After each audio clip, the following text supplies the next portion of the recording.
Na kabenta ki khubor ba man kasni pet but subscribe ya u Antor News. Kublay phi ba ro kini kilong ki khubor bam te kasni. Ba Lahkmen Rymbui MLA UDP na Amlarem constituency Wanrah ekamat ya kren ya kador synsar hagi yung darbar mang tingka jeng kasni kabasan banyo jeng shai na kabentri katnat kamrep ka Dr. Emprin Emlingdo. Uba Lahkmen Rymbui ubala keli kador synsar berkajeng penmi ina du usnem arhajar arpuar arhajar arpulai hadu usnem arhajar arpusan. Kanu shi kwintal usyong dor ayu katnat kamrep kale banyaram yakin nongrep ki betrei berkumnu kayo kahat kalong. Kibla kershan ya ketika mat kilong ba Roni Vilingdo MLA Kamelium constituency na kaliang kamentri haba jubab palat sanspa metric ton synsar lathiet akajing pelat pisa bakot saw pon nyau pundriu klur tingka kabla kershan ni kispa mut kinong rep synsar ke jela.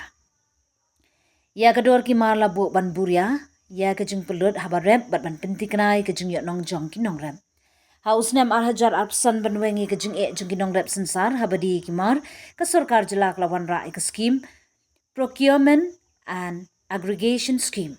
Hakani ke scheme ke Meghalaya State Agriculture Marketing Board MSAMB ke shimmi ke synsar na kinong rep bat thiet hakador ke bakam he ya kador babu hayo hahat.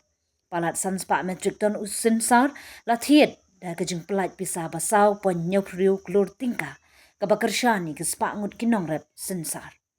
Wat menteri rong ba konrat ke sang mau la kershan banyarap jubab ya ke menteri bagani ke scheme ke de ke ba uthe it have mensim ba bat ke ba ningkong kalong bagani ke program ke de ke belamang ha ke bantuklar ha ke por bagi nong rep kisam jing